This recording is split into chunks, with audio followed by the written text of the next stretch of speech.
O avião pousou em Guarulhos às 14h30 de uma terça-feira abafada de setembro. Eu deveria estar voltando só na sexta, mas a conferência médica em Londres havia terminado mais cedo, e uma saudade desesperadora do João me fez trocar o voo. 3 anos. 3 longos anos desde que perdi a Maria, e cada viagem parecia uma eternidade longe do meu menino de 6 anos. No táxi, olhando as ruas conhecidas de São Paulo através da janela, senti aquele aperto familiar no peito. A mesma sensação que me acompanhava desde o dia em que segurei a mão da Maria pela última vez no hospital. O luto tinha me transformado em um homem diferente, mais cauteloso, mais protetor, talvez até mais vulnerável do que jamais admiti para mim mesmo. Foi por isso que contratei a Vera. Vera Santos Silva havia chegado à minha vida 6 meses antes, recomendada pela agência Cuidadores de Família Premium. Uma mulher de 40 e poucos anos, cabelos sempre presos em um coque impecável, roupas sóbrias, uma expressão maternal que me tranquilizou desde o primeiro encontro. Falava com carinho do João, dizia entender a dor de quem perdeu um cônjuge jovem, prometia cuidar do meu filho como se fosse dela. Doutor André, ela costumava dizer, o senhor pode viajar tranquilo, o João está em boas mãos. E eu acreditei. Deus, como eu acreditei. A chave girou na fechadura da minha casa em Alphaville às 16h15. O silêncio me recebeu como sempre, mas havia algo diferente no ar. Um cheiro que não conseguia identificar. Não era exatamente sujo, mas era negligência. Como se a casa tivesse sido abandonada por dias. João! Gritei largando as malas no hall. Papai chegou! Nada. Vera! Onde vocês estão? Minha voz ecoou pelos corredores vazios. Caminhei pela sala de estar, notando pequenos detalhes que me incomodaram. Almofadas tortas no sofá, uma xícara suja esquecida na mesa de centro, migalhas no chão que a diarista sempre mantinha impecável. Subi as escadas de 2 em 2 degraus, o coração começando a bater mais rápido. A porta do quarto do João estava entreaberta. Empurrei devagar, esperando encontrar meu menino dormindo a sesta da tarde. A cama estava vazia. Não apenas vazia, estava com lençóis sujos, amarelados, fedendo a urina. As roupinhas que eu havia deixado organizadas no guarda-roupa estavam espalhadas pelo chão. Na mesinha de cabeceira, vi algo que fez meu sangue gelar. Um vidro pequeno de remédio. Peguei com a mão tremendo. Lorazepam. 2 mg. Um benzodiazepínico pesado. Para que diabos uma criança de 6 anos estaria tomando lorazepam? João! João! Corri pelo corredor, abrindo todas as portas. O quarto de hóspedes onde Vera dormia estava revirado, como se alguém tivesse saído às pressas. O banheiro dela estava sujo, com produtos de higiene espalhados por todo lado. Foi quando desci correndo para a cozinha que ouvi. Uma voz fraca, abafada, vinda do quintal dos fundos. Uma voz que eu conhecia melhor que a minha própria, mas que soava diferente, mais magra, mais desesperada. Por favor, tia Carmen, só um pedacinho de pão. Eu não comi desde ontem.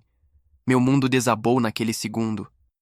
Corri para a janela da cozinha e olhei por cima da cerca de madeira que separava minha casa da dos vizinhos. O que vi me fez cambalear para trás, apoiando as 2 mãos na pia para não desmaiar.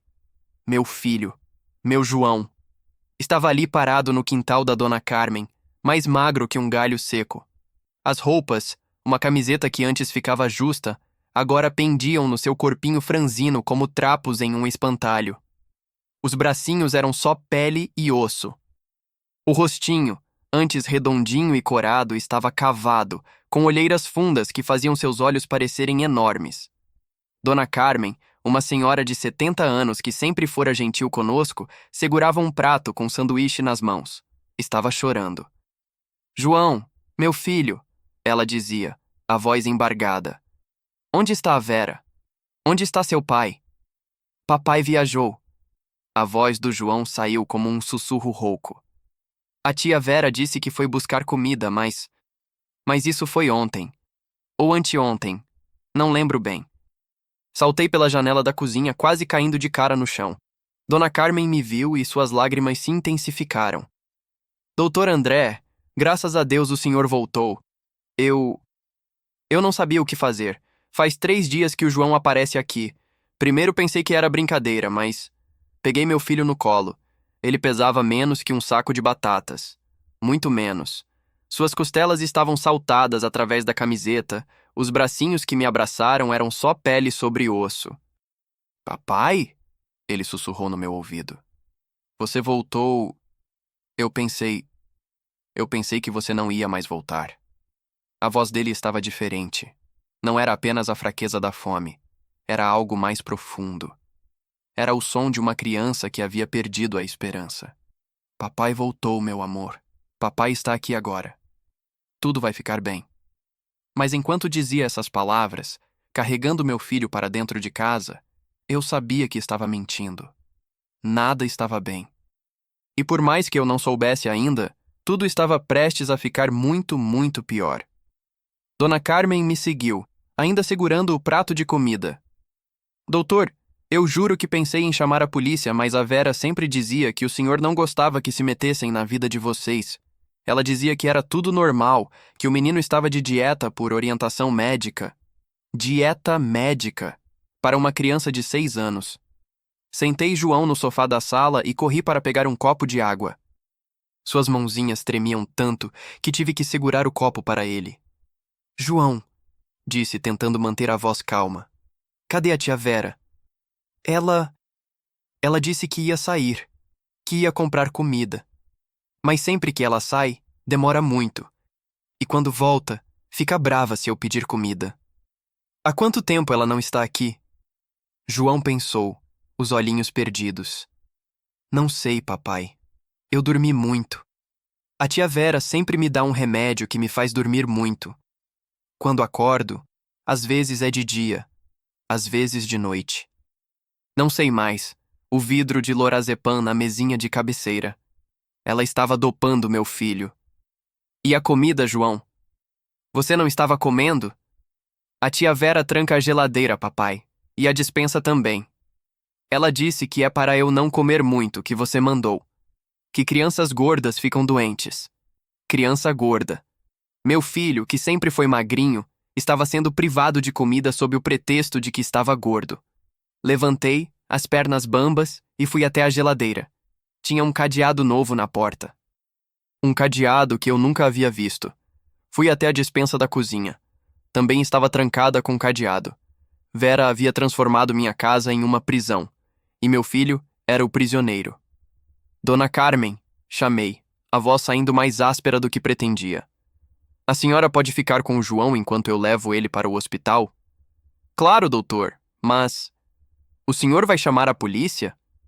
Olhei para meu filho, que havia adormecido no sofá, exausto. Seus lábios estavam ressecados, a respiração fraca. Vou fazer mais que isso, respondi, pegando as chaves do carro com as mãos tremendo de raiva. Vou descobrir o que essa mulher fez com meu filho. E ela vai pagar por cada segundo de sofrimento que causou a ele. Mas naquele momento, carregando João para o carro, eu ainda não sabia. Ainda não sabia que Vera não era apenas uma cuidadora negligente. Ainda não sabia que por trás daquela fachada de mulher maternal se escondia algo muito mais escuro, muito mais doente. Ainda não sabia que meu filho não havia sido apenas negligenciado. Ele havia sido transformado em mercadoria. No Hospital Albert Einstein, o pediatra Dr. Roberto Mendes me encarou por cima dos óculos com uma mistura de choque e indignação que jamais esquecerei. Conhecia Roberto há 10 anos. Éramos colegas, às vezes jogávamos tênis no clube. Mas nunca o havia visto com aquela expressão de fúria contida. André, ele disse, fechando a pasta com os exames do João. Preciso ser direto com você. Seu filho está com desnutrição severa. 15 quilos. Uma criança de 6 anos pesando 15 quilos. As palavras pareciam ecos distantes. 15 quilos. João havia perdido quase metade do peso corporal em 6 meses. Como isso é possível? Perguntei, a voz saindo mais como um sussurro. André, pelo amor de Deus, onde você estava? Roberto se inclinou para a frente, baixando o tom. E tem mais. Muito mais. Os exames de sangue mostraram benzodiazepínicos em níveis perigosos. Alguém estava dopando seu filho com lorazepam em doses que poderiam ter sido letais. Minha visão escureceu por um momento. As paredes do consultório pareciam girar ao meu redor. Apoiei as mãos na mesa para não cair da cadeira. Letais? Uma criança dessa idade e peso não deveria tomar nem meio comprimido, André. Os níveis que encontramos indicam pelo menos 2 comprimidos por dia, talvez mais. Sua função renal está comprometida, o fígado está sobrecarregado. Ele pausou, passando a mão pelo rosto cansado. André, mais uma semana e poderíamos ter perdido o João. Saí do hospital em estado de choque. João ficou internado para hidratação e desintoxicação, conectado a monitores e soros. Vê-lo naquela cama de hospital com a pele amarelada e os olhos sem brilho foi como receber um soco no estômago a cada respiração.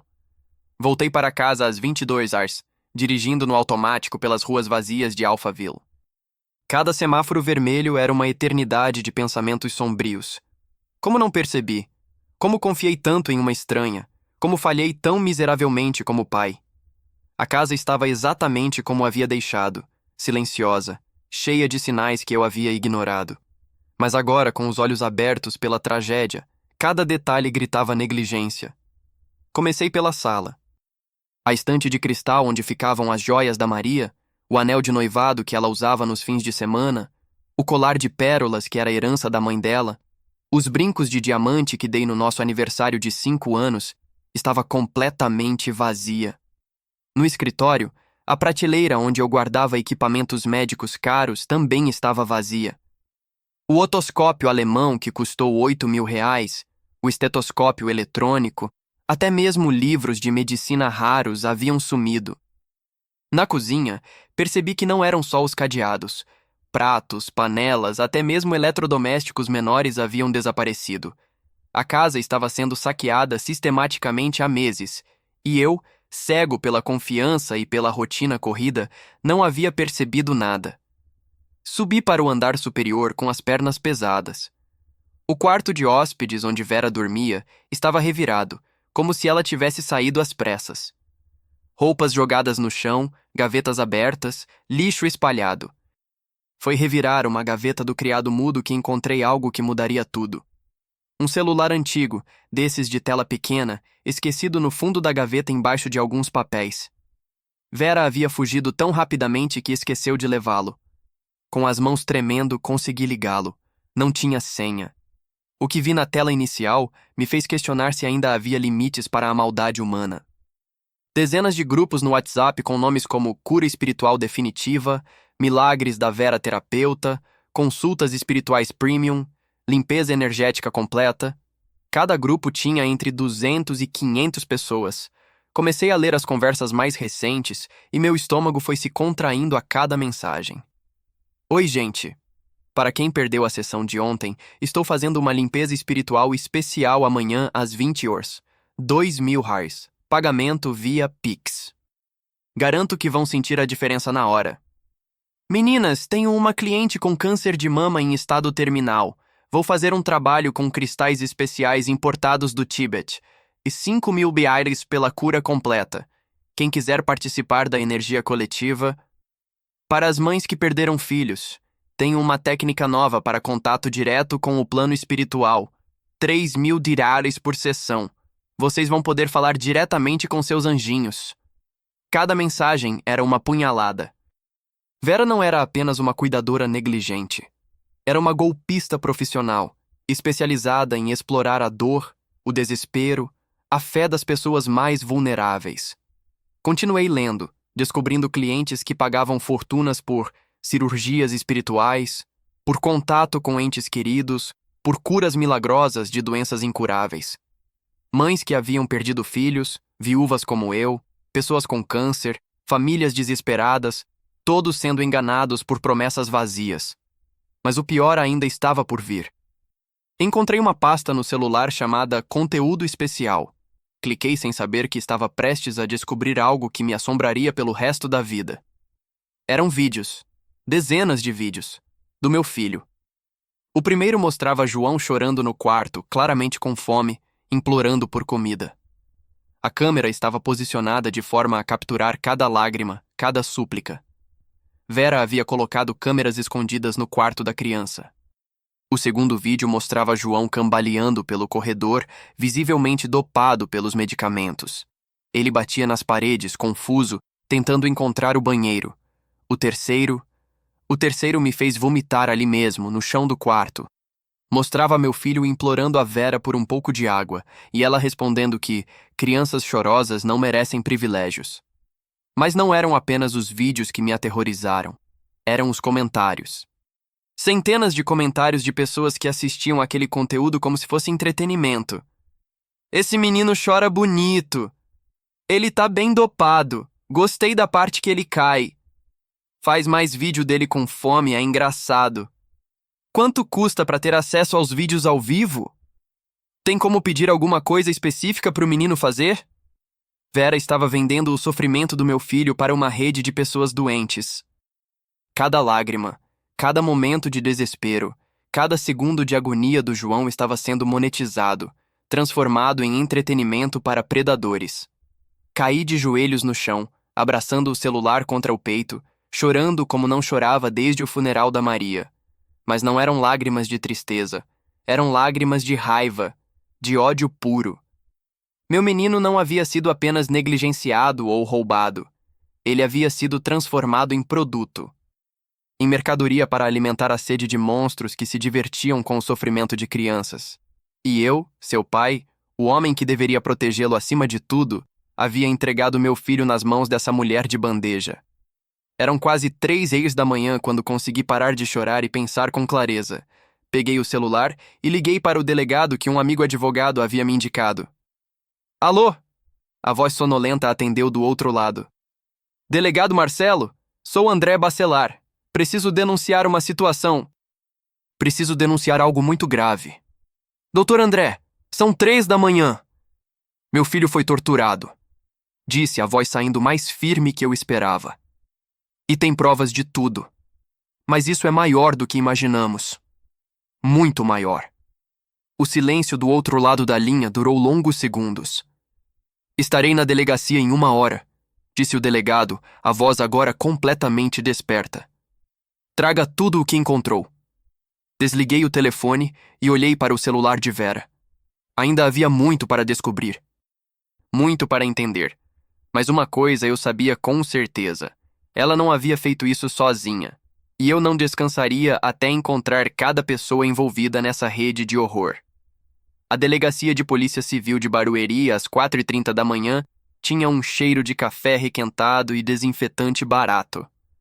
O delegado Marcelo Ferreira me recebeu com olheiras profundas e uma expressão que misturava incredulidade com revolta crescente. Doutor André, ele disse, ajeitando os óculos enquanto analisava o celular de Vera. Em 20 anos de polícia, eu já vi muita coisa, mas isso aqui é diferente. Havíamos passado 2 horas revendo as evidências. Os vídeos, as conversas nos grupos, os comprovantes de transferência bancária que Vera mantinha organizados como uma empresária eficiente. Cada descoberta era pior que a anterior. Delegado, quantas pessoas estão envolvidas nisso? Marcelo respirou fundo, passando a mão pelos cabelos grisalhos.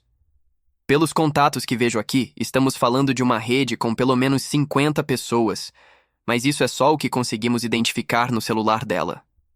Ele pausou, me encarando seriamente. André, sua situação não é isolada. Essa mulher tem um histórico que vai muito além do que imaginávamos. Ele abriu uma pasta amarelada e puxou uma série de fotografias e documentos. Veranice Oliveira Carmo. Esse é o nome real dela. Vera Santos Silva é apenas um dos 12 nomes falsos que ela usa. Nascida em 1978 em Ribeirão Preto. Primeira prisão aos 22 anos por estelionato contra idosos. Desde então, foram 16 ocorrências registradas em 5 estados diferentes. As fotografias mostravam Vera em diferentes épocas, com diferentes cortes de cabelo, às vezes loira, às vezes morena, sempre com aquela expressão maternal que me enganou tão completamente. E sempre o mesmo padrão, continuou Marcelo. Homens viúvos, com filhos pequenos, profissões que exigem viagem constante. Médicos, engenheiros, executivos. Ela estuda as vítimas por meses antes de fazer contato. Como assim estuda? Redes sociais, obituários de jornais, conversas com vizinhos. Ela sabia tudo sobre você, André. Sabia que sua esposa morreu de câncer, sabia dos seus horários de trabalho, sabia que você estava vulnerável e desesperado por ajuda. Cada palavra era uma punhalada na minha autoestima. Eu havia sido tão previsível, tão fácil de manipular. E as outras famílias? O que aconteceu com elas? O silêncio que se seguiu foi mais assustador que qualquer resposta poderia ser. Marcelo trocou olhares com o escrivão que havia chegado para documentar tudo. André, ele disse baixando a voz, tem casos aqui que vão te chocar. Uma família em Campinas, o pai também médico, também viúvo. A filha de 5 anos foi hospitalizada com sintomas similares aos do João. Mas quando chegaram no hospital, o que aconteceu? A menina não resistiu. Parada cardíaca causada por overdose de sedativos. Senti meu mundo desmoronar novamente. Uma criança havia morrido. Morreu pelas mãos da mesma mulher que eu havia colocado para cuidar do João. E o pai? Suicidou-se 3 meses depois. Não conseguiu viver com a culpa. Apoiei a cabeça nas mãos, tentando processar a magnitude do que estava descobrindo. Vera não era apenas uma criminosa, ela era uma serial killer que usava negligência como método. Tem mais, André. Marcelo continuou relutante. O caso de Brasília. Gêmeos de 4 anos. O pai, um juiz federal, contratou a Vera depois de perder a esposa em acidente de carro. Quando voltou de uma conferência no exterior? Não me diga que... Os meninos estavam desaparecidos. Nunca foram encontrados. O ar da sala parecia ter evaporado. Respirar se tornou uma tarefa consciente e difícil. Desaparecidos? Ela os vendeu, André. Vendeu para uma rede de tráfico de crianças. Encontramos conversas no celular antigo dela, negociando mercadoria loira de 4 anos. Cada criança valia R$50 mil. Levantei da cadeira tão bruscamente que ela caiu para trás. Corri para o banheiro da delegacia e vomitei até não sobrar nada no estômago. Quando voltei, com as pernas bambas e o rosto pálido, Marcelo me ofereceu um copo de água. João teve sorte, ele disse gentilmente. Você voltou na hora certa. Por que ela não fez a mesma coisa com ele? Porque você voltou antes do combinado. Pelas conversas que encontramos, ela estava negociando a transferência do João para acontecer no fim da semana. R$50 mil. Seu filho seria vendido por R$50 mil. A água que eu havia acabado de beber voltou a subir pela garganta. Segurei firme na mesa para não desmaiar. Tem mais, André. Muito mais. Marcelo abriu outro arquivo. Os vídeos que ela fazia das crianças... Isso não era só por sadismo. Era um catálogo. Ela vendia acesso ao vivo para pedófilos pagarem para ver o sofrimento em tempo real. Cada sessão custava entre R$1.000 e R$5 mil, dependendo do que os clientes pedissem para ela fazer com as crianças. Meu Deus! E tem uma rede internacional envolvida. Servidores na Dark Web, pagamentos em criptomoeda, clientes espalhados pelo mundo inteiro. Encontramos conversas em inglês, espanhol, alemão. O sofrimento do seu filho estava sendo transmitido para doentes em dezenas de países. Naquele momento, sentado naquela delegacia fria às 6 da manhã, entendi que minha vida havia se dividido em antes e depois. Antes de descobrir que o mundo era ainda mais cruel do que eu imaginava. Depois de descobrir que meu filho havia sido salvo por horas, talvez minutos, de um destino que nem meus piores pesadelos conseguiriam conceber. Delegado, disse, a voz saindo mais firme que eu esperava. O que fazemos agora? Agora começamos a maior operação da minha carreira. Vamos atrás de cada nome, cada transferência, cada vídeo. Vamos desmantelar essa rede inteira. E a Vera? Ela vai cair, André. E quando cair, vai levar junto toda essa organização criminosa. Marcelo se inclinou para a frente, os olhos brilhando com determinação. Mas preciso que você saiba. Isso vai ser uma guerra. Eles vão tentar desacreditar você. Vão dizer que você é um pai negligente. Vão revirar sua vida procurando algo para usar contra você. Tem certeza de que quer seguir até o fim? Pensei no João. deitado naquela cama de hospital, com soro no braço e monitores controlando cada batimento do seu coração frágil. Pensei nos gêmeos desaparecidos em Brasília. Pensei na menina que morreu em Campinas. Pensei em quantas outras crianças poderiam estar sofrendo naquele exato momento. Delegado, respondi, olhando diretamente nos olhos dele. Essa mulher transformou meu filho em mercadoria. Ela matou crianças. Ela destruiu famílias. Se existe uma chance de impedir que isso continue acontecendo, eu vou até o fim, até o último fôlego. Então vamos começar, ele disse, estendendo a mão. Bem-vindo à Operação Anjo da Guarda. Vamos salvar todas as crianças que conseguirmos. Apertei a mão dele, sabendo que estava embarcando em uma jornada que mudaria não apenas minha vida, mas potencialmente a vida de dezenas de outras famílias. A guerra havia começado. 6 meses depois, o Fórum Criminal de São Paulo estava lotado como eu nunca havia visto. Jornalistas de todo o país, famílias de vítimas, curiosos, ativistas dos direitos das crianças, todos queriam presenciar o julgamento que os meios de comunicação haviam apelidado de "o caso da rede do horror". Sentado na primeira fileira, ao lado do promotor Paulo Henrique Silva, eu segurava a mão de João, que agora, aos 7 anos, havia recuperado o peso e a saúde, mas ainda acordava gritando algumas noites. A terapia com a doutora.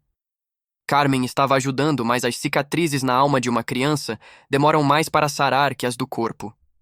Papai, ele sussurrou apertando minha mão. A tia Vera vai para a cadeia hoje? Sim, meu filho. Ela e todos os amigos ruins dela.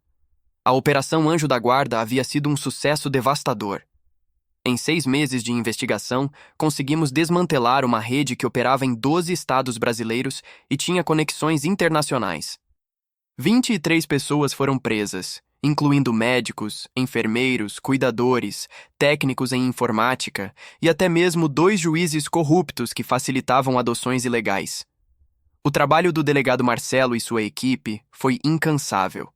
Dias e noites rastreando transferências bancárias, quebras de sigilo telefônico, operações simultâneas em 5 capitais.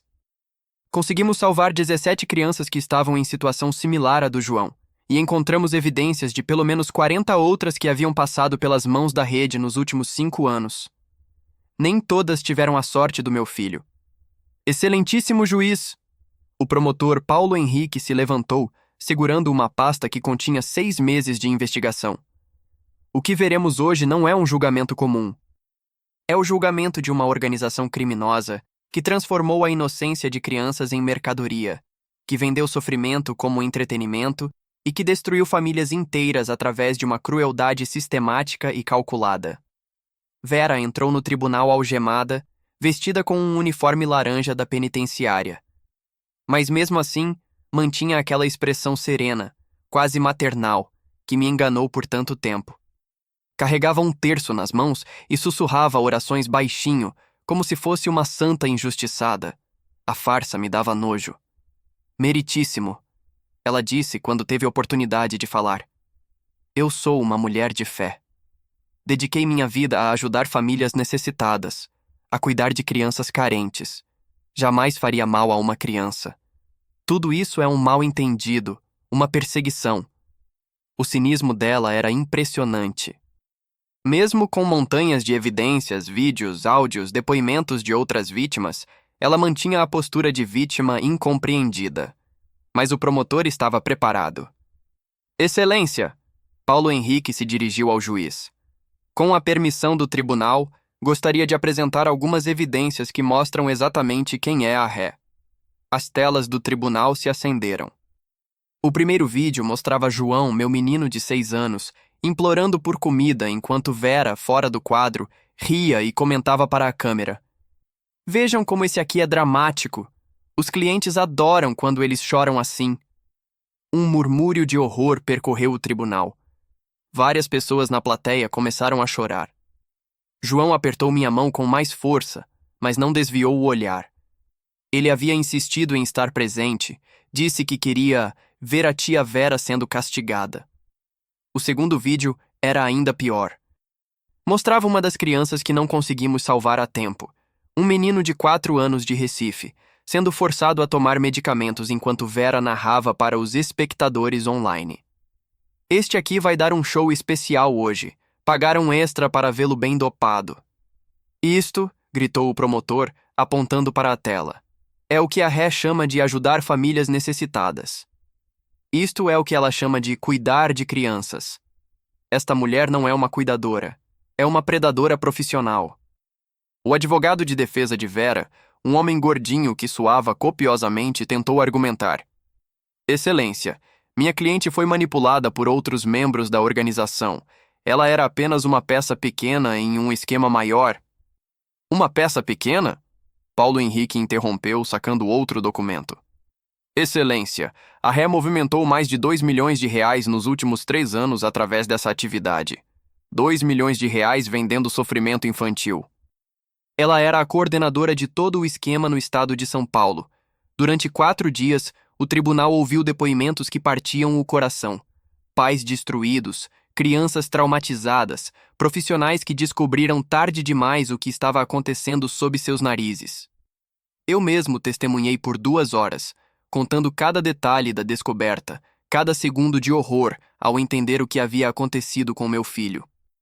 A doutora André, perguntou o advogado de defesa, numa tentativa desesperada de desacreditar meu testemunho. O senhor não acha que foi negligente ao deixar seu filho sozinho com uma estranha por tanto tempo? A pergunta me atingiu como um tiro. A culpa que eu carregava há meses voltou com força total. Mas antes que eu pudesse responder, uma voz se levantou na plateia. Ele não foi negligente. Ele foi enganado. Era Sandra, mãe de uma das crianças que conseguimos salvar em Brasília. Ela se levantou com lágrimas nos olhos. Todos nós fomos enganados por essa mulher. Ela se especializou em atacar famílias no momento de maior fragilidade. Nenhum de nós é culpado por ter confiado em alguém que se apresentava como ajuda quando mais precisávamos. O tribunal inteiro explodiu em aplausos. O juiz precisou bater o martelo várias vezes para restaurar a ordem. O momento mais impactante do julgamento veio no 3º dia, quando uma das crianças salvas pela operação, uma menina de 8 anos chamada Ana, pediu para depor. Contra todos os protocolos, o juiz permitiu. Tio juiz, ela disse, subindo no banco das testemunhas com a ajuda da mãe. A tia Vera disse que meu papai não me queria mais. Disse que ele tinha me abandonado e que eu merecia ficar com fome. Mas não era verdade. Papai me ama muito. As lágrimas desciam pelo rosto de todos no tribunal, incluindo alguns jornalistas e até mesmo o escrivão. E ela filmava quando eu chorava, continuou Ana, com uma coragem que me partiu o coração. Dizia que tinha pessoas que pagavam para ver crianças tristes. Mas eu não queria ser triste. Eu só queria meu papai. Naquele momento, olhei para Vera. Pela primeira vez desde o início do julgamento, sua máscara de santa havia caído. Ela olhava para o chão, incapaz de encarar a criança que havia torturado. No 4º dia, chegou a hora da sentença. O juiz Roberto Oliveira, um homem de 60 anos com fama de rigoroso, falou por quase 1 hora, detalhando cada crime, cada agravante, cada vida destruída. Veranice Oliveira Carmo, ele disse finalmente. Você foi condenada a 35 anos de prisão por formação de quadrilha, tortura de menores, tráfico de crianças, estelionato qualificado, produção de material de abuso infantil e associação criminosa internacional, sem direito à progressão de regime pelos próximos 15 anos. O tribunal explodiu. Famílias choravam de alívio, jornalistas corriam para fora para dar a notícia, crianças abraçavam seus pais. Vera finalmente quebrou. Começou a gritar, jogou o terço no chão, xingou o juiz, ameaçou as famílias. A máscara havia caído completamente, revelando o monstro que sempre esteve por trás daquela fachada maternal. Eu só dei o que vocês mereciam, ela gritava enquanto era arrastada pelos seguranças. Pais negligentes merecem perder seus filhos. Quando as portas do tribunal se fecharam atrás dela, senti um peso imenso saindo dos meus ombros. Não era o fim da dor. Não era o fim das noites acordado verificando se João estava respirando. Não era o fim da terapia ou da culpa. Mas era justiça. João me olhou e sorriu. O primeiro sorriso genuíno que eu via no rosto dele em quase 1 ano. Acabou, papai? Acabou, meu amor. Ela nunca mais vai fazer mal a nenhuma criança. Mas mesmo sabendo que era verdade, uma parte de mim sabia que a verdadeira batalha ainda estava começando. A batalha para curar as feridas, para reconstruir a confiança, para ajudar meu filho a crescer sem que esse trauma o definisse para sempre. A guerra havia sido ganha. Agora começava a reconstrução. 2 anos depois do julgamento, estou sentado na varanda da nossa nova casa em um condomínio fechado em Santana de Parnaíba, observando João brincar no jardim com outros meninos da vizinhança. Ele tem 9 anos agora, cresceu 10 centímetros, engordou 15 quilos e sua risada, aquela risada cristalina que pensei ter perdido para sempre, ecoa pelo quintal numa melodia que cura um pedacinho da minha alma a cada vez que a ouço. Não foi fácil chegar até aqui. Os primeiros meses após o julgamento foram os mais difíceis. João acordava gritando todas as noites, se recusava a comer sozinho, entrava em pânico sempre que eu precisava viajar a trabalho, mesmo que fosse apenas por algumas horas. A terapia com a doutora Carmen se tornou nossa rotina 3 vezes por semana. Eu também precisei de ajuda profissional. A culpa me consumia durante o dia e me assombrava durante a noite. Como não percebi? Como fui tão cego? Como falhei tão completamente como pai? Essas perguntas martelavam na minha cabeça sem parar. Foi a própria doutora Carmen quem me fez entender algo fundamental. André, você não foi negligente. Você foi uma vítima tanto quanto o João. Vera se especializou em enganar pessoas exatamente como você. Pais amorosos e vulneráveis que só queriam o melhor para seus filhos. A culpa não é sua. A culpa é toda dela. Precisei de 1 ano inteiro de terapia para começar a acreditar nessas palavras. Durante esse período, algo inesperado aconteceu. Outras famílias que passaram por situações similares começaram a me procurar. Primeiro foi o Carlos, um engenheiro de Brasília cujos filhos gêmeos foram sequestrados por um falso babysitter. Depois veio a Marina, uma advogada de Porto Alegre que quase perdeu a filha de 5 anos para uma cuidadora que se revelou ser parte da mesma rede da Vera. André, Carlos me disse durante um de nossos encontros: você salvou muito mais crianças do que imagina. Sua coragem de ir até o fim com a investigação impediu que dezenas de outras famílias passassem pelo que passamos. Foi Marina quem teve a ideia. Por que não criamos uma organização, um lugar onde pais possam encontrar apoio, informação, prevenção, onde possamos transformar nossa dor em proteção para outras crianças? E assim nasceu o Instituto Anjo da Guarda. Começou pequeno, na minha própria casa, apenas como um grupo de apoio para pais que haviam sido vítimas de crimes similares. Mas cresceu rapidamente.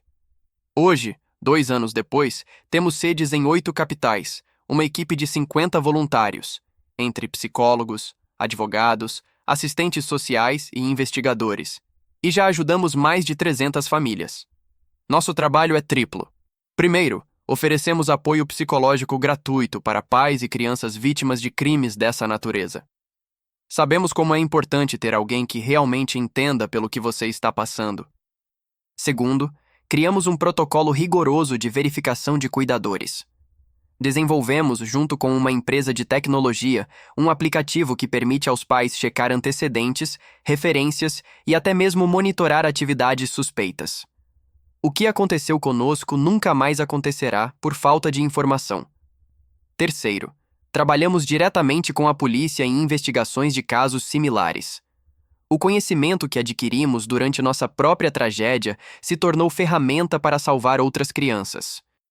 O caso mais marcante que ajudamos a resolver aconteceu no ano passado, no interior de Minas Gerais. Uma mãe solteira chamada Patrícia havia contratado uma cuidadora para sua filha de 4 anos através de uma agência aparentemente respeitável.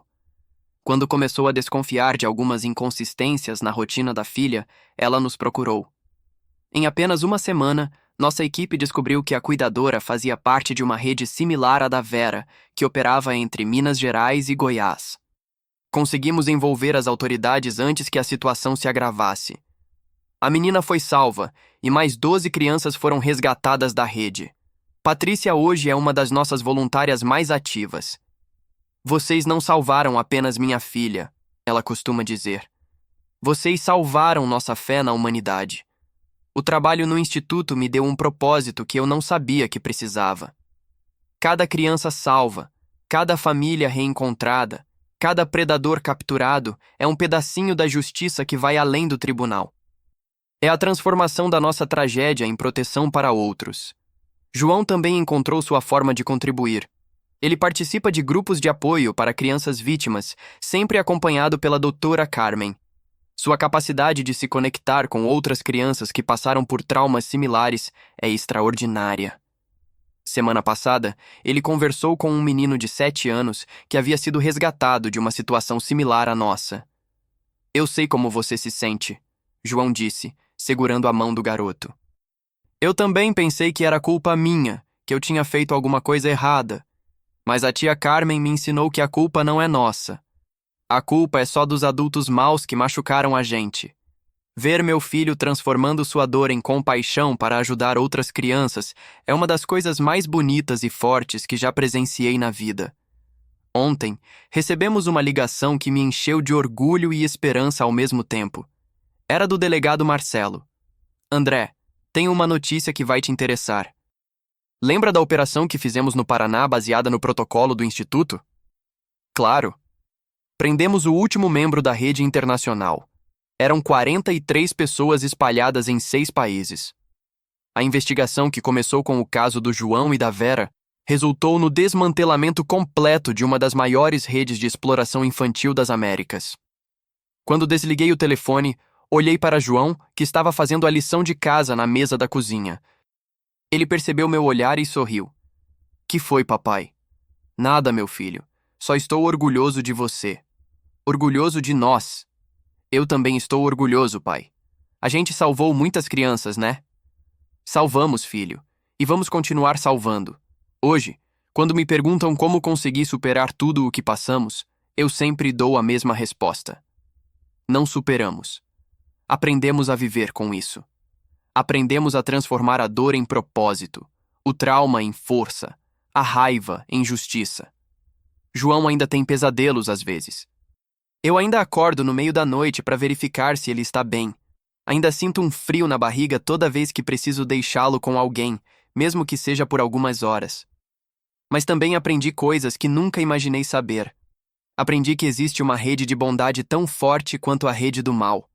Aprendi que existem pessoas dispostas a dedicar suas vidas para proteger crianças que nem conhecem. Aprendi que a justiça, mesmo chegando tarde, ainda vale a pena.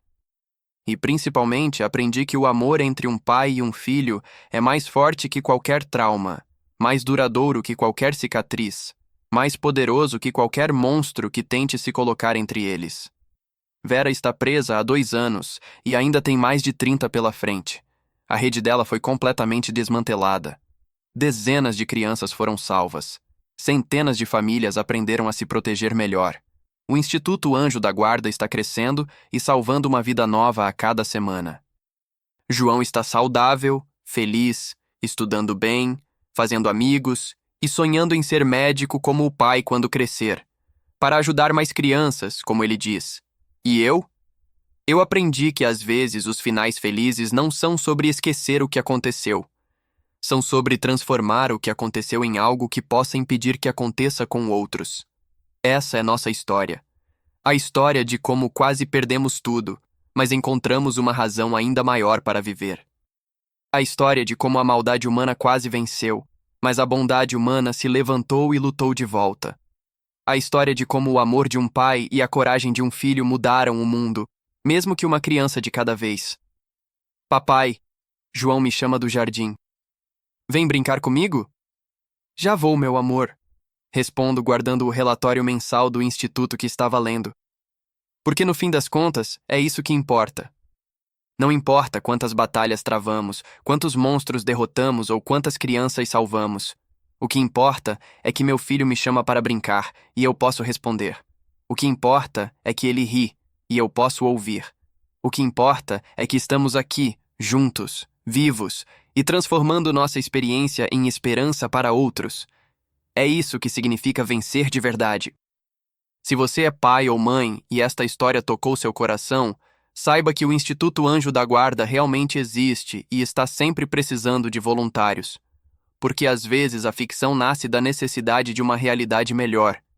Se você está passando por algo similar, saiba que não está sozinho, que a culpa não é sua e que existe ajuda.